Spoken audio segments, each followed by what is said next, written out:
기도로 싸운다라는 제목으로 말씀을 전하도록 하겠습니다.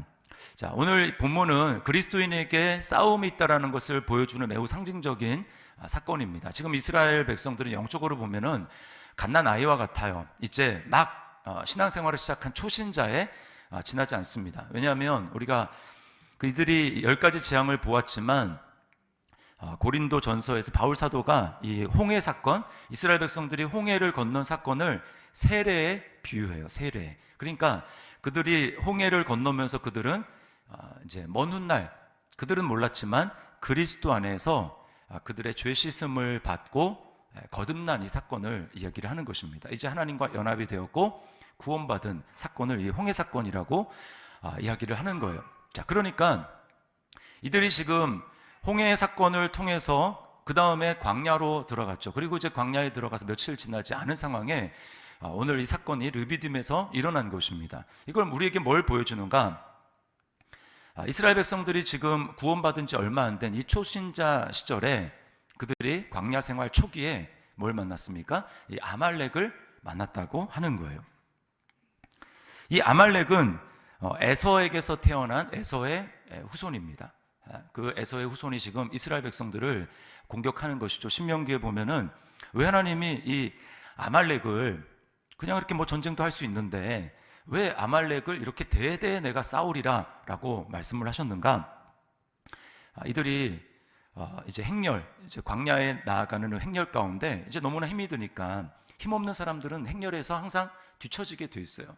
행렬에서. 그래서 노인들 그리고 여인들 어린 아이들이 행렬에서 뒤처져 있는데 그렇게 지쳐 있을 때 이 아말렉이 이스라엘 백성들을 공격을 한 것입니다. 그러니까 매우 비열한 것이죠. 그러니까 하나님이 지금 이 아말렉을 내가 대대로 싸우리라. 이제 구원받고 맨 처음 만나는 대적입니다. 이제 여기서 우리가 기억해야 될 첫 번째 우리가 좀 살펴볼 사실은 마귀가 성도의 믿음을 방해한다라고 하는 거예요. 자, 구원의 여정에서 처음 만난 대적이 지금 아말렉 아닙니까? 우리에게도 영적인 대적이 있다라는 사실을 우리가 기억을 해야 됩니다. 우리의 대적이 누굽니까? 마귀죠. 베드로 사도는 신약 성경 베드로 전서에 보면은 우리에게 이렇게 경고하고 있습니다. 근신하라 깨어라. 그다음 뭐죠? 너희 대적 마귀가 우는 사자와 같이 두루다니며 삼킬 자를 찾나니 너희는 믿음을 굳게 하여 저를 대적하라 라고 말씀을 하고 있어요. 그러니까 우리에게 믿음의 대적이 있다라는 것입니다. 우리는 그냥 편안하게 아무런 방해도 없이 그냥 천성길을 걸어가는 그런 존재가 아니에요. 우리에게는 보이진 않지만 강력한 영적인 대적이 존재한다라는 겁니다. 문제는 뭐냐? 이 마귀가 안 보인다라는 거예요. 마귀는 안 보입니다. 그러니까 우리가 때로는 영적으로 둔감하게 될 때 이게 분명히 마귀의 역사고 마귀가 우리로 하여금 믿음의 길을 가지 못하도록 방해하는 것인데 우리가 그것을 자각하지 못한 채로 그냥 요즘에 내가 컨디션이 좋지 않은가? 라고 하면서 이게 영적으로 분별을 하지 못할 수가 있다라는 것입니다. 근데 마귀는 항상 이렇게 딱 드러내서 공격을 하지 않아요. 마귀가 성도를 유혹하고 공격하는 루트는 두 가지입니다. 에베소서에 보면은 첫 번째가 뭐냐? 육신이에요. 육신. 우리의 육신. 성경에서 특별히 이 바울 서신에서 육신이라고 할 때는 단지 그냥 이 고기 덩어리인 우리 육체를 이야기하는 게 아닙니다.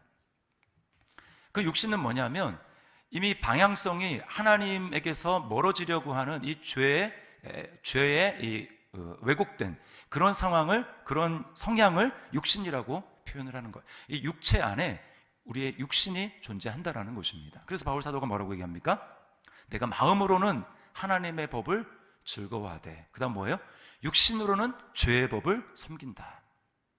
마귀는 이걸 너무 잘 알아요. 그래서 저들이 타락했고 저들에게는 이 육신의 본성이 있기 때문에 어떻게든 저들은 하나님에게서 멀어지고자 하고 그 다음에 죄의 길로 쉽게 유혹에 빠지는 존재라는 것을 마귀가 알기 때문에 여러분 적은 멀리 있는 게 아니라 바로 적은 우리 안에 있다라는 거예요. 육신이 내가 이 육신을 가지고 있는 존재라고 하는 것이 이게 굉장한 영적인 생활을 하는데 걸림이 된다라는 거예요. 우리 육신 어떻습니까? 희생하고 헌신하기보다는 편안하고 아니라는 것을 즐깁니다. 맛있는 거, 편안한 거, 화려한 거 이거 다 좋아하죠.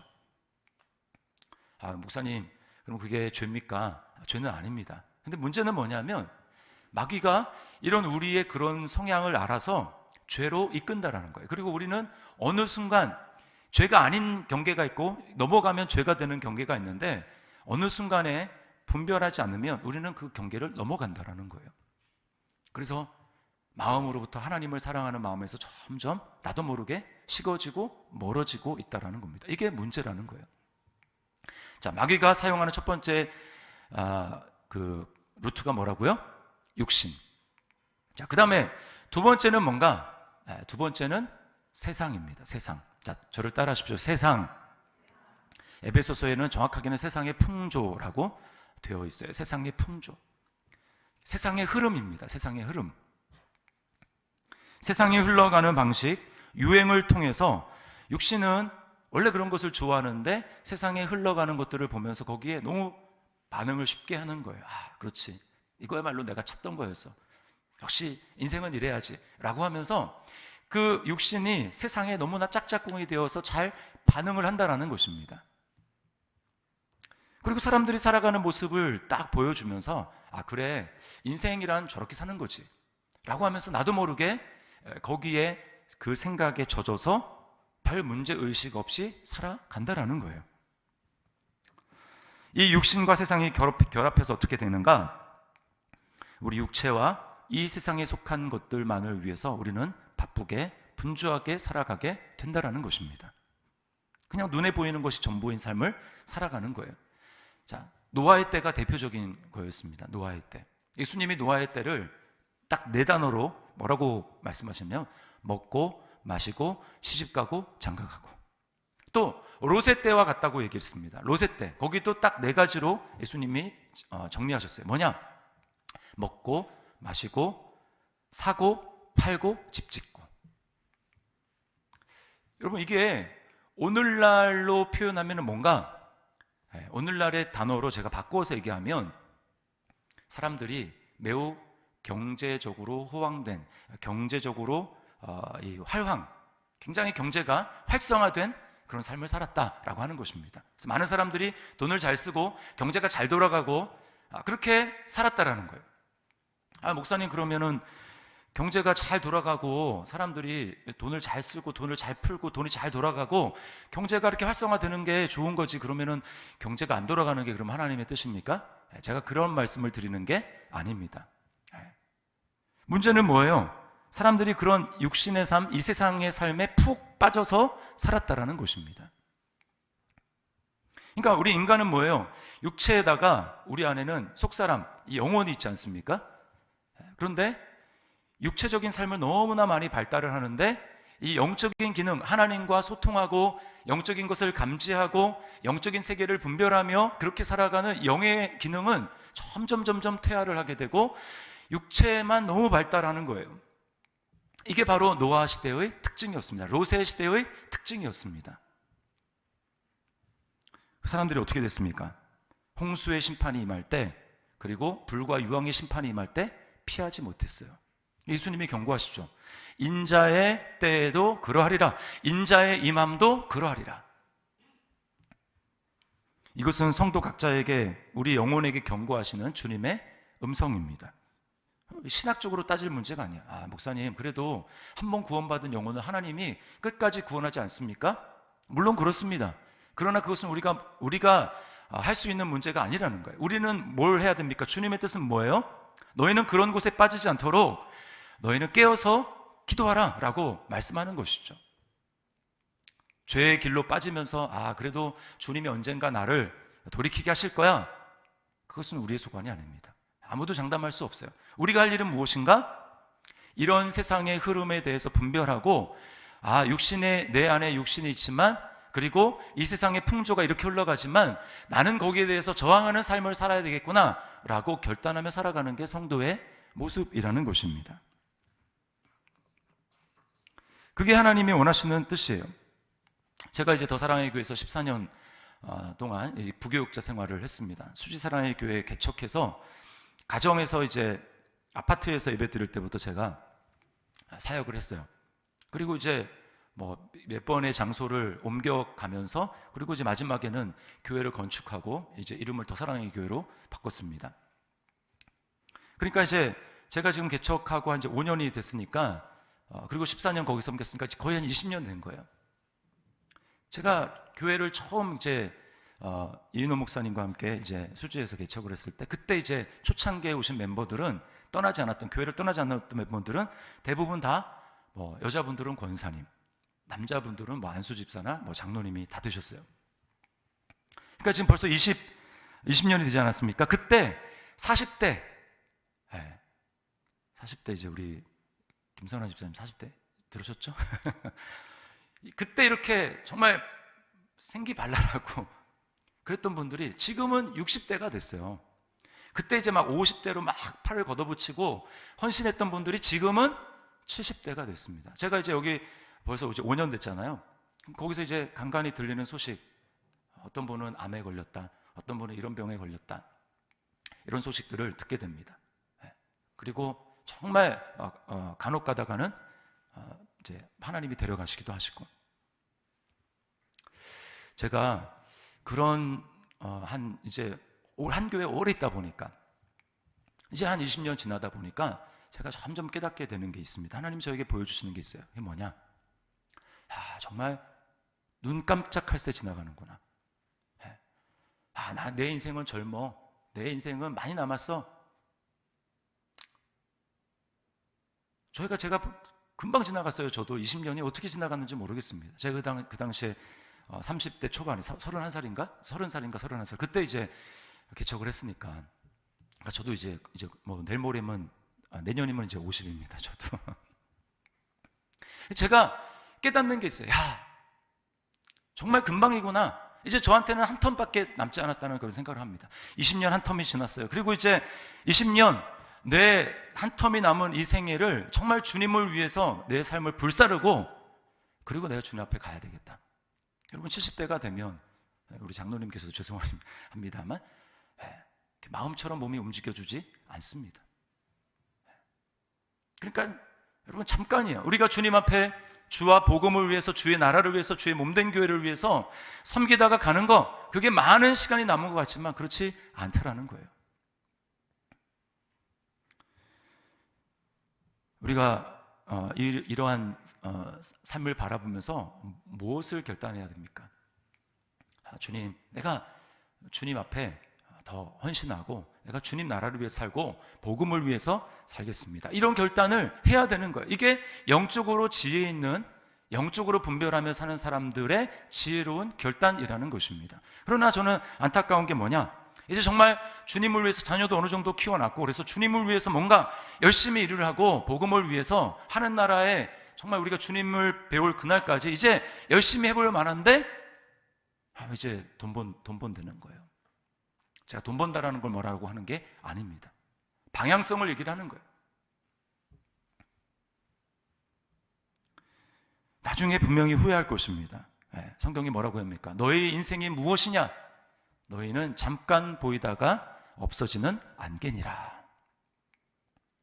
여러분 성경에서 우리 믿음 생활하는 예수님을 믿는 성도의 삶은 딱 한마디로 이 세상에서의 태도는 뭐냐?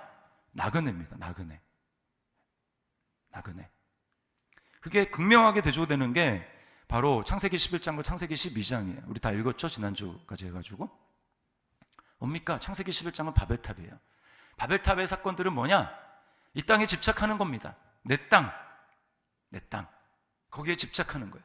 그럼 거기서 하는 일은 뭡니까? 어떻게 하면 내 이름을 낼까? 어떻게 하면 내가 유명해질까? 내 힘을 더 쌓을까? 그거죠. 그러나 바로 12장에서 하나님 뭐라고 말씀합니까? 아브라함에게 너는 너의 본토, 친척, 아비 집을 떠나 내가 너에게 지시할 땅으로 가라. 왜 하나님 그 땅에서도 할 수 있는데 아브라함 보고 떠나라고 말씀을 하셨을까요?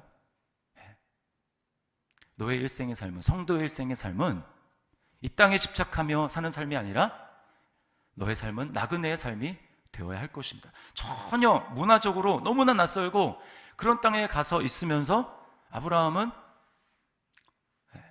하나님을 의지할 수밖에 없는 거예요. 성도의 삶이 바로 그와 같습니다. 우리를 향해서 성경은 너희는 이 땅에서 나그네와 외국인으로의 삶을 사는 것이다. 우리는 이 땅에 집착하면서 여기에 뭔가를 쌓는 그런 삶이 아니에요. 여러분의 지금 마음은 어디에 있습니까? 여러분의 생각은 지금 무엇을 향하고 있습니까? 주와 복음과 주의 나라에 있습니까? 아니면 이 세상에 있습니까? 마귀의 관계는 바로 우리의 마음과 시선을 이 세상에 붙들어 두는 거예요. 자, 두 번째 우리가 좀 생각할 것은 마귀와의 영적인 싸움은 기도로 해야 된다라고 하는 것입니다. 자, 오늘 아말렉과의 이 전투에서 승리의 비결이 어디에 있었습니까? 자, 우리 기도의 손이 있었어요. 11절을 같이 한번 다시 읽습니다. 시작. 모세가 손을 들면 이스라엘이 이기고 손을 내리면 아말렉이 이기더니. 자, 영적인 영역에는 분명한 법칙이 존재하는 거예요. 기도하면 승리하고 기도 안 하면 진다. 단순합니다. 다른 공식이 없어요. 기도하면 이기고 기도를 쉬면 진다. 하늘의 풍성한 자원을 우리가 공급받을 수 있는 유일한 통로는 다른 것이 아니라 바로 기도입니다. 기도. 그래서 도즈만이라고 하는 신학자는 이 기도를 안테나에 비유를 했어요. 안테나. 모세가 지금 손을 하늘로 이렇게 향하고 있잖아요. 이게 뭐냐면 지금 하늘로 안테나를 세웠다라는 거예요. 하늘로부터 하나님이 우리에게 신호를 보내시고 하나님의 음성을 보내시고 우리에게 하나님의 뜻을 계시를 하시는데 손을 들지 않고 있으면 그 하늘의 신호를 받을 수가 없다라는 거예요. 하나님의 능력을 받을 수 없다라는 것입니다. 여러분의 지금 손은 지금 올라가 있습니까? 내려와 있습니까? 오늘 그래도 수요 기도회, 성령 기도에 나오신 분은 여러분 손이 올라가 있고 그리고 올라가려고 노력하는 분들이에요. 안테나 하면은 요즘 세대는 이제 뭐 여기 그렇게 계신 분들은 다 알 것 같은데 요즘 세대는 안테나 하면은 잘 감이 안 옵니다. 근데 옛날에는 기억나시죠? 이렇게 라디오도 이렇게 쫙 이렇게 뽑을 수 있도록 이렇게 돼 있었어요. 그리고 TV도 이제 옥상 뭐 이런 데 보면은 이렇게 생겨가지고 잘 안 잡히면 그거 이렇게 옮겨 다니면서 신호를 잡았습니다. 안테나가 제대로 서 있지 않고 신호가 안 잡히면 어떻게 되죠? 깨끗하게 안 나와요. 지직 거리만 소리만 나오지 뭔가 이렇게 분명하게 들리지가 않습니다. 그러나 안테나가 제대로 서 있고 신호를 감지하게 되면 어때요? 또렷하게 방송이 잘 나오게 되는 것이죠. 영적으로도 마찬가지입니다. 우리가 하나님 앞에 계속해서 기도하는 삶을 살고 기도에 깨어 있으면 있을수록 우리는 주님의 음성을 점점 더 잘 분별하게 됩니다. 하나님의 마음을 점점 더 잘 이해하게 됩니다. 그리고 하나님의 능력이 우리에게 공급되어서 우리로 하여금 하나님의 뜻에 순종하고 싶은 마음이 들고 순종할 수 있는 능력을 하나님께서 우리에게 주십니다. 아멘이십니까? 네, 아멘. 그러면 승리하는 거죠. 그러면 하나님과 함께 하시는 하나님 약속하신 복을 우리가 받아 누리는 것입니다. 그러나 성경을 많이 알아도 성경을 우리가 읽기를 많이 하는데 이 기도와 같이 변형이 돼야 되는 거예요. 아무리 성경을 많이 알아도 기도하지 않으면 그런 복을 누릴 수가 없는 것입니다. 하나님은 이 성경에 수많은 약속들을 기도를 통해서만 우리에게 주시겠다고 약속을 하셨어요. 아무리 좋은 것들이 많이 있어도 하나님의 약속을 붙들고 믿음으로 기도하지 않으면 이것이 내게 안 됩니다. 내게 된다라고 하더라 여기까지는 될 수 있어요. 성경 알면. 그러나 내 거다라고 주장할 수가 없습니다. 하나님이 우상 숭배를 하고 하나님을 찾지 않는 이스라엘 백성들을 이제 바벨론 포로로 심판하시잖아요. 북이스라엘은 갑자기 나라가 생각이 안 나네. 어디죠? 북이스라엘. 아수르. 어제부터 이상해요. 아수르에 하나님이 심판을 하시고 남유다는 바벨론의 포로로 잡혀가게 하세요. 근데 하나님이 이제 유다는 회복시키지 않습니까? 거기서 70년이라는 시간이 되면 하나님께서 내가 거기서 너희를 흩어보내었던 땅, 약속의 땅, 가나안 땅으로 내가 너희를 다시 돌이킬 것이다 라고 하나님이 그렇게 약속을 해주셨어요. 그리고 하나님은 에스겔에게 뭐라고 말씀하냐면 그래도 너네가 기도해야 된다. 내가 너에게 이런 회복의 약속을 주지? 그래도 기도 안 하면 안 돼. 한번 볼까요? 에스겔 36장 37절 우리 같이 한번 읽어보겠습니다. 시작. 너희 사방에 남은 이방 사람이 나 여호와가 무너진 곳을 건축하며 황폐한 자리에 심은 줄을 알리라. 나 여호와가 말하였으니 이루리라. 주 여호와께서 이같이 말씀하셨느니라. 그래도 이스라엘 족속이 이같이 자기들에게 이루어 주기를 내게 구하여야 할지라. 네, 그래도 내가 너에게 말씀해도, 내가 너에게 약속을 해도 뭐예요? 내게 이루어 주기를 구하여야 할지라. 이 약속을 알았던 사람, 이 하나님의 비밀을 알았던 사람이 바로 다니엘이었어요. 다니엘이 바벨론의 포로로 잡혀가지 않습니까? 거기서 제국이 여러 번 바뀌고 왕이 여러 번 바뀌는 것을 다니엘이 경험을 했어요. 그리고 어느 날 우리처럼 이렇게 성경을 읽다가 하나님의 예언의 말씀, 약속의 말씀을 발견한 것입니다. 예레미야를 투생 사람이 70년 만에 회복시켜 주시겠다고 약속을 하셨는데 자기가 이렇게 손가락으로 세보니까 얼마 안 남은 거예요. 다니엘의 기도가 거기서부터 나옵니다. 금식하면서 기도하는 거예요. 자, 다니엘 9장 2절 3절 제가 읽어드릴 테니까 잘 보세요. 곧 그 통치 원년에 나 다니엘이 책을 통해, 성경입니다, 여호와께서 말씀으로 선지자 예레미야에게 알려주신 그 연수를 깨달았나니 곧 예루살렘의 황폐함이 70년 만에 그치리라 하신 것이니라. 내가 금식하며 베옷을 입고 죄를 덮어쓰고 주 하나님께 기도하며 간구하기를 결심하고. 다니엘이 하나님 앞에 깨달은 거예요. 하나님이 약속을 하셨지만 기도해야 되는구나. 그래서 다니엘이 다른 사람은 모르겠고 이것을 깨달은 나라도 기도해야 되겠다. 급한 마음에 하나님 앞에 간절한 마음으로 금식하며 다니엘이 기도했습니다. 그 하나님의 기도에 응답하셨죠. 그래서 이스라엘이 70년 만에 돌아온 거예요. 하나님은 오늘도 기다리십니다. 하나님의 수많은 약속이 이 땅 가운데 펼쳐지고 성취되기를 하나님이 기다리시는데, 그럼 어떻게 해야 되는 거예요? 성도들이 그 약속의 말씀을 붙들고 하나님 앞에 기도해야죠. 하나님, 이렇게 약속해 주셨는데 구하라고 말씀해 주셨으니까 제가 이 말씀을 따라서 내가 구합니다. 하나님 약속하신 대로 이루어 주십시오 라고 할 때 그 성도의 기도하는 그 현장, 그 성도들을 통해서 그 주변에 가족이, 그 사람들이 기도하는 그 영역이, 거기에 하나님의 뜻이 임하고 하나님의 나라가 임하고 하나님의 응답이 임함으로 거기서 하나님의 영광을 받으시는 거예요. 하나님은 왜 꼭 그렇게 하셔야 되는가? 그냥 좀 주시면 안 되나? 그게 하나님이 정하신 방법이에요. 포사이드라고 하는 기독교 철학자가 이렇게 말을 했습니다. 사랑은 이미 알고 있는 것이라도 들어보기를 좋아한다. 또한 사랑은 주고자 하는 것을 요청받기를 원한다. 제가 집에 고양이 키운다고 말씀을 드렸잖아요. 고양이가 요청하지 않아도 저는 밥을 줍니다. 그렇죠? 그게 이제 양육자의 책임이잖아요. 밥을 줘요.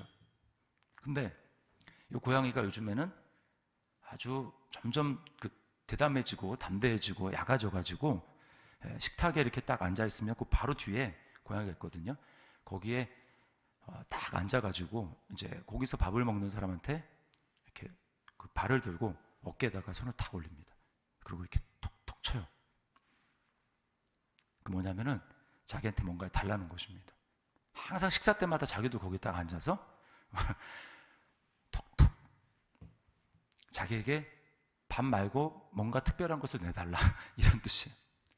그러면 원래 간식이 있기 때문에 줍니다. 그런데 그 모습이 너무나 귀엽고 예쁜 거예요.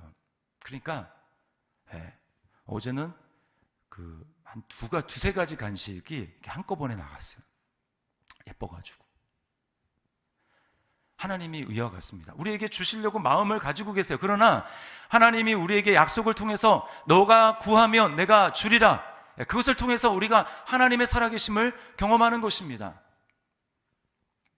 여러분, 만약에 기도해야 되는데 기도가 잘 안 됩니다.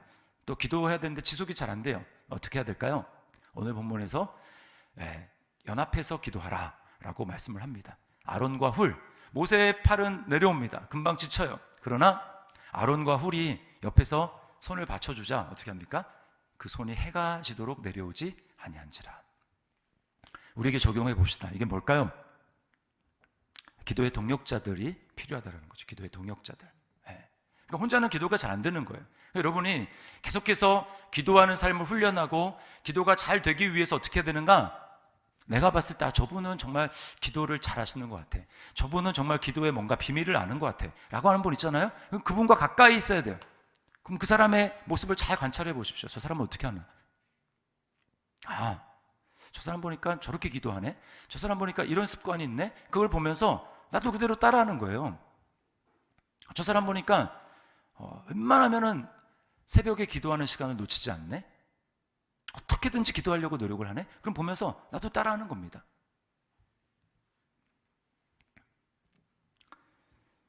혼자는 기도가 오래가지 못해요. 그래서 여러분 기도하는 사람과 함께 해야 합니다. 네, 기도하는 사람과. 그래서 기도의 자리가 중요한 거예요. 교회 와서 기도하면 기도의 소리를 우리가 듣게 됩니다. 그러면서 기도에 대한 동기부여와 도전을 받게 되는 거예요. 새벽에 나와서 기도하는 분들의 그 기도 소리를 들으면서 나도 거기에 도전받게 되는 것입니다. 또 수요 기도회 이렇게 나와서 기도하잖아요. 거기에 도전받게 되는 것입니다. 하나님, 왜 나도 좀 그렇게 기도가 잘하고 싶은데 기도가 안 됩니까? 하나님, 나도 저렇게 기도할 수 있도록 나에게 기도의 문을 열어주십시오. 기도의 영을 주십시오. 라고 하나님 앞에 기도하는 거예요. 그러면 하나님이 그런 기도에 반드시 응답하십니다. 믿습니까? 네.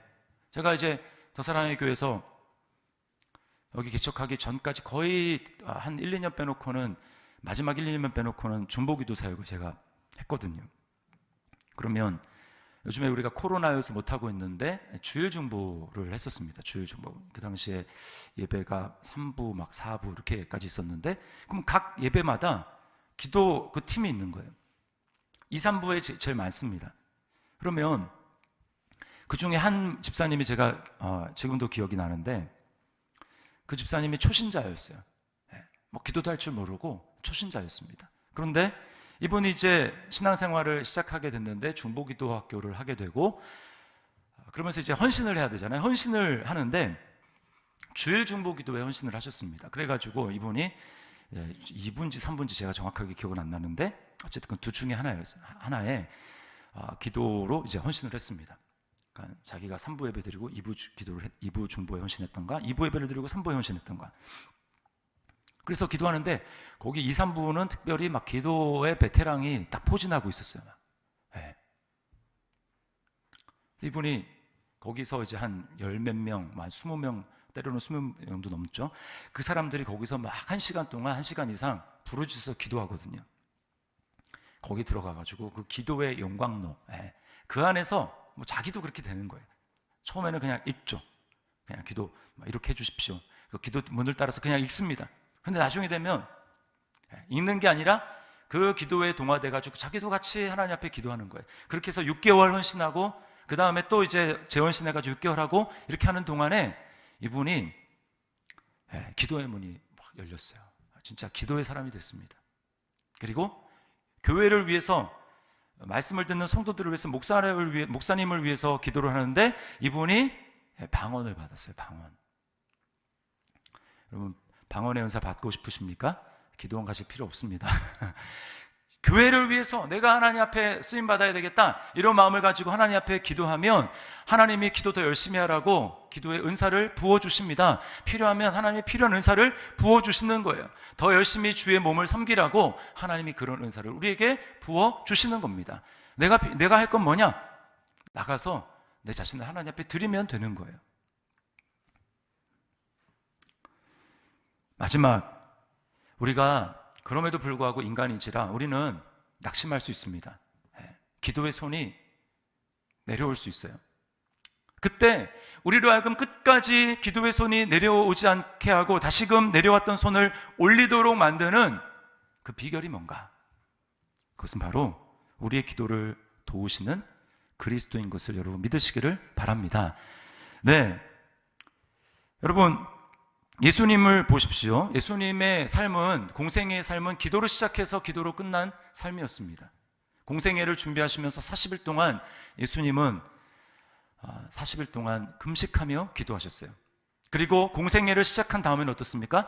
매일 피곤하지만 새벽 미명에 한적한 곳에 나가셔서 주님이 기도하셨습니다. 사역을 기도로 준비하셨어요. 그런가 하면 중요한 일, 특별히 12명의 제자를 세우는 것 같은 중요한 일을 앞두고는 예수님은 밤을 새서 기도하셨습니다. 그리고는 가장 중요한 예수님의 사역의 클라이막스, 십자가, 우리의 구원을 위한 십자가 사역, 그것을 앞두고 예수님 어떻게 하셨습니까? 몸에 진액을 짜내는 겟세마네의 기도를 주님이 하신 거예요. 그리고 십자가에 달리신 주님께서는 마지막 숨을 거두시기 전까지 기도하십니다. 마지막 주님의 기도가 뭐였습니까? 아버지여, 내 영혼을 아버지 손에 부탁하나이다. 그리고는 예수님은 숨을 거두셨어요. 주님의 일생은 기도로 시작해서 기도로 마친 삶이었습니다. 그리고 부활하시고 하나님 보좌 우편에 앉으신 주님은 지금도 그 기도의 삶을 놓지 아니하시고 우리를 위해서 기도하고 계십니다. 그 기도의 손이 내려오지가 않는 거예요. 모세의 손은 해가 지도록 내려오지 않았지만 우리를 향해서 기도하시는 예수 그리스도의 중보의 손은 영원토록 우리가 주님 앞에 서는 그날까지 내려오지 않으시고 우리를 위해서 기도하고 계시는 것을 여러분 믿으시기를 바랍니다. 이렇게 우리를 위해서 기도하고 계시는 예수님이 계시는데 우리가 어떻게 낙심할 수 있습니까? 낙심하다라도 다시 손을 드는 거예요. 주님이 나를 위해서 손을 내리지 아니하고 기도하시니 나도 주님과 함께 손을 듭니다 라고 우리가 다시금 결단하며 하나님 앞에 기도하는 것입니다. 베드로가 다시금 사명의 자리로 나갈 수 있었던 것도 바로 이 예수님의 기도 때문이었어요. 철로역정에 보면은 이 크리스찬이 해석자의 집에 들어가죠. 이 해석자의 집은 성령을 상징적으로 나타내는 것입니다. 우리로 하여금 성경을 해석하게 하시고 하나님의 뜻을 해석하게 하는 게 성령이시잖아요. 그 해석자의 집에 들어갔는데 거기서 그 신앙의 불꽃, 이 불을 끌려고 마귀가 한 남자인데 그 마귀를 상징합니다. 계속해서 물을 붓는 거예요, 거기다가. 근데 그 불이 꺼질 듯 하면서 다시 막 활활 타오르고 다시 물을 부으면 꺼질 듯 하고 다시 활활 타오릅니다. 도대체 어떻게 이럴 수가 있는가? 너무 궁금해가지고 이 크리스찬이 해석자에게 묻죠. 그러니까 성령님을 상징하는 거예요. 그랬더니 그 해석자가 그 표면 현상이 일어나고 있는 그 방 뒤로 들어가서 비밀을 보여줍니다. 그랬더니 거기 한 남자가 앞에서는 한 남자가 물을 열심히 붓는데 뒤에서는 한 남자가 어떻게 하느냐? 기름을 거기다 계속 붓고 있는 거예요. 그 기름을 붓는 분이 누구냐? 바로 예수 그리스도입니다. 우리로 하여금 낙심하지 않고 끝까지 기도의 사명을 감당할 수 있도록 기도의 불이 꺼지지 않도록 우리에게 역사하고 계시는 그분이 바로 우리의 주님이 되시는 거예요. 그러므로 여러분 우리가 때때로 낙심할 수 있습니다. 그러나 우리를 위해서 손을 지금도 내리지 않고 계시는 예수님을 바라볼 때 우리는 끝까지 기도의 사명을 완주하고 우리의 믿음의 길을 완주하게 될 줄 믿습니다. 우리는 작정해야 돼요. 하나님, 내가 주님 앞에 서는 그날까지 주님이 나를 향해서 잘하였도다 착하고 충성된 종아 라고 하는 그 주님의 칭찬을 받기까지 내 눈에서 주님을 향한 수고의 눈물을 주님이 닦아주실 때까지 우리는 주님 앞에 오늘 모세가 기도했던 것처럼 내가 기도의 손을 올리고 주님 앞에 기도하겠습니다. 이렇게 결단해야 될 줄 믿습니다. 마지막으로 우리 순회 전도자였던 고든의 말씀을 드리고 마칠게요. 당신이 기도한 후에 기도보다 더 많은 일을 할 수 있다. 그러나 기도하기 전에는 기도보다 더 큰 일을 할 수 없다. 기도는 승리의 강타를 날리는 것이며 봉사는 단지 그 결과를 모으는 것이다. 마지막 말을 기억하십시오. 기도는 승리의 강타를 날리는 것이며 봉사는 단지 그 결과를 모으는 것이다. 여러분이 아무리 열심히 무언가를 하더라도 기도로 하지 않는다면 여러분이 기도하기 전까지 가장 큰 일은 일어나지 않을 것입니다. 오늘 말씀을 기억하며 우리의 믿음의 길에 걸어갈 때 대적이 있음을 기억하고 기도로 끝까지 승리하는 우리 저와 여러분의 삶이 될 수 있기를 주님의 이름으로 축원합니다.